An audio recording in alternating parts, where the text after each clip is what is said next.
Take 42. Good morning, it's another beautiful day to be almost retired. I'm Tony, this is Angie.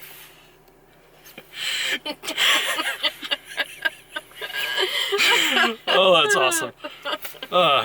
Today we are heading out to Manchester State Park. It's out near Port Orchard on the inner part of the Olympic Peninsula. It's about an hour away. It's a campground that we've stayed at a bunch of times. We love it. It's close to home, but far enough away that it feels like we're getting away. Has not a lot of campsites and not a lot of hiking, but it has a little bit of history, and it's a very beautiful and pretty secluded campground. So why don't you hop in the back seat and we'll take you along.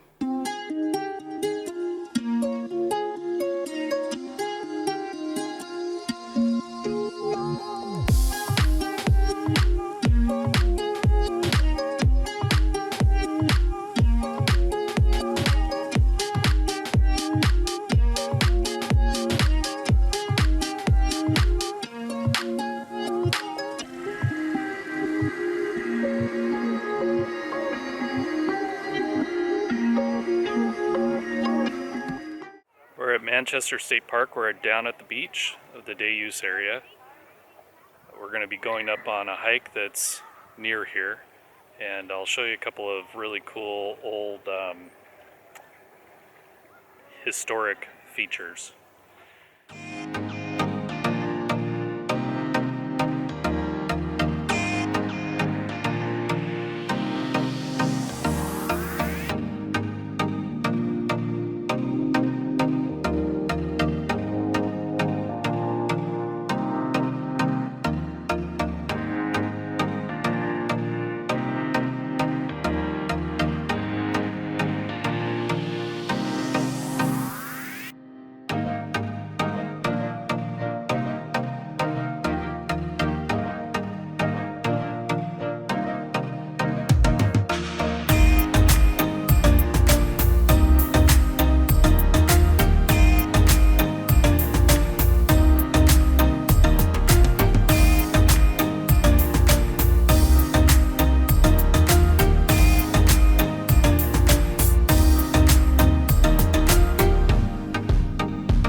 So this was a gun battery that was built in 1902.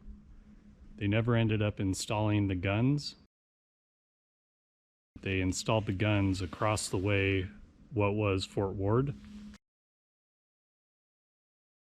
The gun battery back there is about a half to 3/4 of a mile from the day use area. This was an old service road that they used to transport materials and people back and forth. The hiking here, there isn't a whole lot of marked hiking trails, and there's a bunch of cutoffs and a bunch of loops. So it's hard to say that it's a mile or 2 miles or something like that. You just go walking, whatever it is what it is. Yeah, there's a few hills though. Yeah, you get some exercise. Mm-hmm. But it's so pretty. This is the Puget Sound. Mm-hmm. And so it gets a little bit, as Angie said, briny. Yeah. Which I love, but you don't. No, not so much. I mean, who doesn't love the smell of dead, rotting carcasses? Right?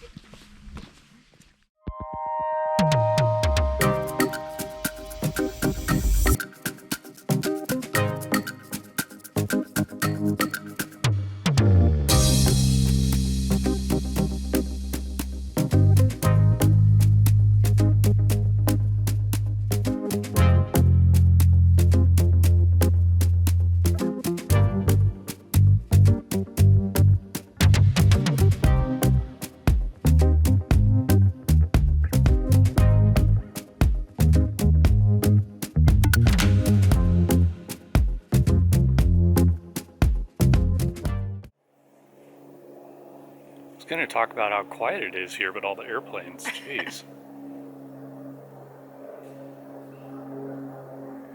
When you grow up, we grew up under the flight path of SeaTac International Airport, and so we get used to the airplanes, but when I'm sitting here trying to wait for a quiet time,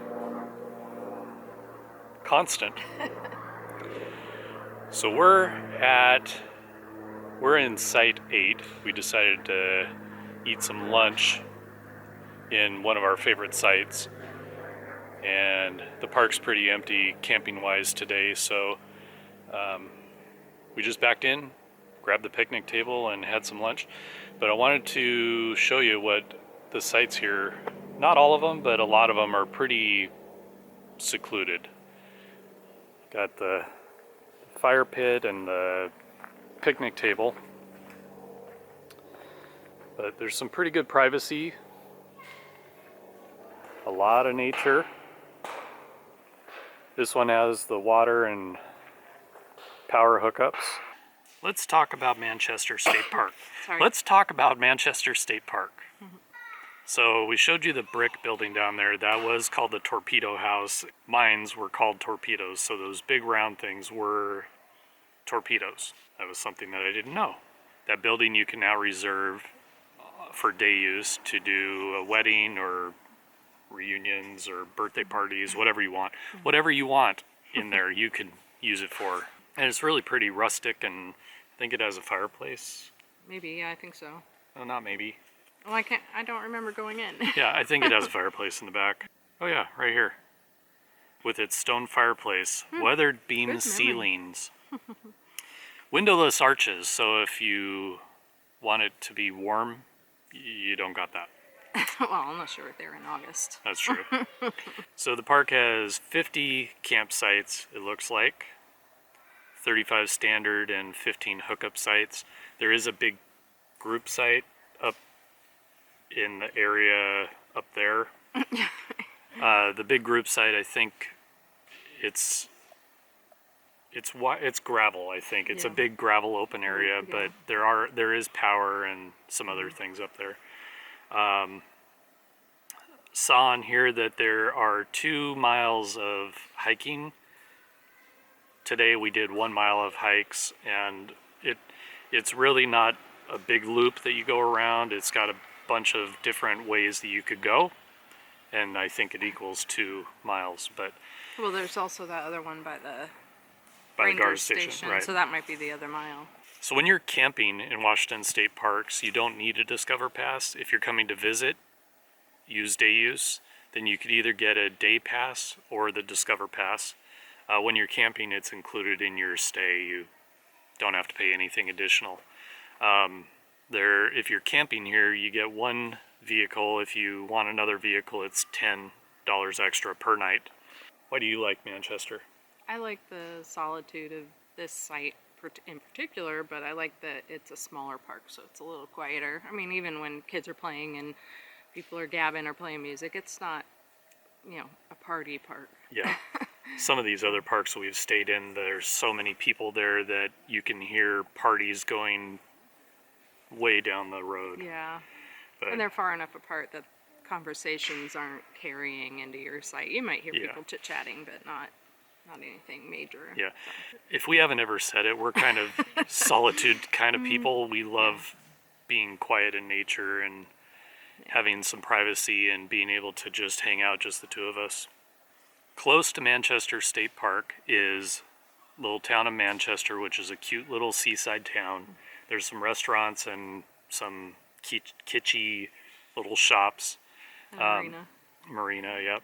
And then that's on the east side of this little point where Manchester State Park is. On the other side is a little town called Waterman, and that's, if you go over there and then head down along that coast, you'll get to Port Orchard. And Port Orchard is a pretty little town, but it's a beautiful drive. We were trying to figure out how many times we've come here. We know that we've camped here 5 times, but that was over 6 years, I think. So 6 years ago was the first time that we came here. It's usually pretty quiet. In the spring and summertime, you can hear seals. Are they seals or? Yeah, I think, or sea lions. Sea lions down. They can be noisy. They can be. You could see from our hiking video how there's a lot of trails that go right along the perimeter of the park, which is right on the water side. Really, really pretty views. Every year that we've gone on that hike, it's been just gorgeous. I mean, even on a kind of overcast day like today, it's really pretty. Today was really muddy. Yeah. I don't know that we've ever encountered that before. There's an area that you can go down onto the beach. It's probably about 10, 12 feet down, so you have to climb down. We did that the last time that we were here. That was pretty cool. There's some rock formations down there that are really neat, and a big, huge boulder. But the military stuff to me is always really cool. The Battery Mitchell is really cool. That's similar to the Ring of Fire parks that are Fort Casey, Fort Worden, and Fort Flagler. Those sites, you can actually go and walk around in them. A lot of them have the doors open and you're able to explore. They're really dark, no lights, just bring a flashlight. Oh, Fort Eby too. Oh yeah, that one's smaller, but it's really cool. You can walk through it. Yeah. So the purpose of those historically was to protect the inner Puget Sound where the shipbuilding yards were.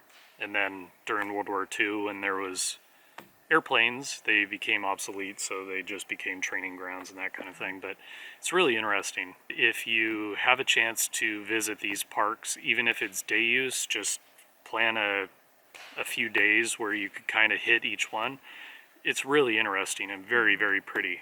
Yeah. And you'll get your exercise with the hikes. Yeah, they're not too strenuous. It's good. It's Yeah. just good walks. Good walks. With some hills. Yep. So I think we're done. So we had a good time on our day trip. We hope that you enjoyed it, and we'll see you next time. Bye. Bye.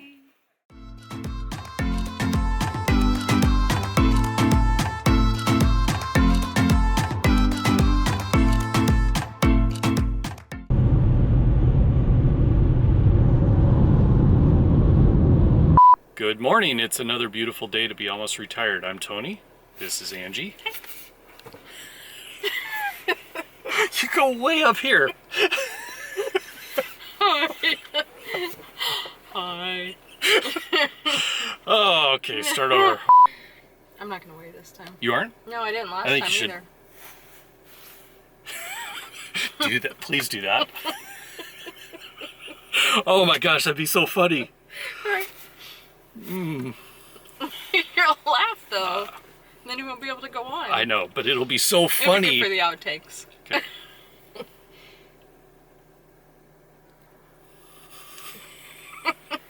All right, here we go. Hi.